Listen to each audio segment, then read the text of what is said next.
కంపెనీకి కొత్త సీఈఓ వచ్చారు. ఆయనే జాన్ టర్నెస్. ఆయన గురించి టిమ్ కుక్ పాత సీఈఓ ఏమన్నారో తెలుసా? The mind of an engineer, the heart of an innovator. అంతేకాదు, a person who work with integrity and honour. అంటే ఒక ఇన్నోవేటర్, ఒక ఇంజనీర్, అన్నిటికన్నా మించి ఒక హానెస్టీ, ఇంటిగ్రిటీ అన్నీ ఉన్న ఒక వ్యక్తి జాన్ టర్నెస్ అని చెప్పి ప్రకటించారనమాట. జాన్ టర్నెస్ ఇప్పటి వరకు senior vice president hardware division యాపిల్కి ఉండేవాళ్ళు. ఆయన్ని ఎప్పుడు కూడా చాలామంది స్టీవ్ జాబ్స్తో కంపేర్ చేస్తారు. స్టీవ్ జాబ్స్ మళ్ళా వచ్చాడా?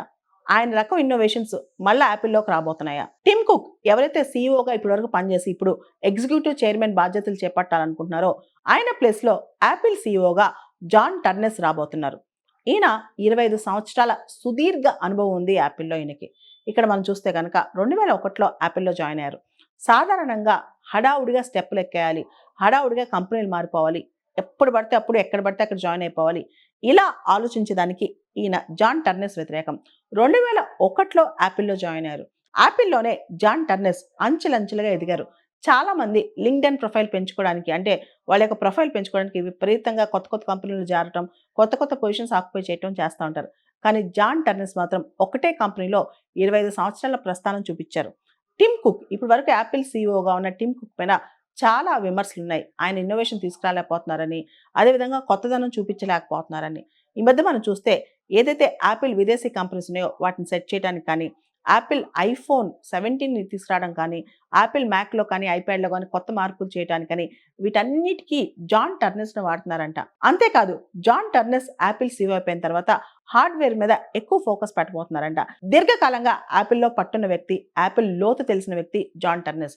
అటువంటి వ్యక్తి యాపిల్ సీఈఓ అవటం హర్షదాయకం అని చెప్పి చాలా మంది చెప్తున్నారు. ఆయన లీడర్షిప్ లో యాపిల్ కొత్త పుంతలు తొక్కనుందని కూడా అభిప్రాయపడుతున్నారు. జాన్ టర్నెస్ కొత్త Apple CEO university of Pennsylvania నుంచి గ్రాడ్యుయేషన్ చేశారు. అంతేకాదు, సాధారణంగా యాపిల్ సీఈఓగా ఆయన నియమించాలన్న ఆలోచన ముందు నుంచే ఉన్నట్లు ఆయన చాలా వ్యవహారాల్లో కీలక పాత్ర పోషించారు. ఐఫోన్ 17 కావచ్చు, అదేవిధంగా మ్యాక్బుక్ లో అప్డేట్స్ కావచ్చు, ఇవన్నీ కూడా ఆయన చూసారు. ఐప్యాడ్ కావచ్చు, మ్యాక్ కావచ్చు, యాపిల్ 17 ఫోన్ కావచ్చు, వీటిలో అన్నింటిలో కూడా జాన్ టర్నెస్ తనదైన ముద్ర వేశారు. అంతేకాదు, జాన్ టర్నెస్ నియామకంతో యాపిల్ సంస్థ హార్డ్వేర్ పైన ప్రత్యేకమైన దృష్టి పెట్టినట్టు సంకేతాలు ఇచ్చింది. వాస్తవానికి స్టీవ్ జాబ్స్తో పోలిస్తే గనక టిమ్ కుక్ నాయకత్వంలో యాపిల్లో పెద్దగా మార్పులు రాలేదన్నమాట. ఏదైతే స్టీవ్ జాబ్స్ అడ్వాన్స్డ్ వర్షన్స్ తీసుకెళ్లారో అదే విధంగా కొత్త ఐఫోన్స్ కూడా దాదాపు అదే మోడల్స్లో వచ్చేస్తున్నాయి అనమాట.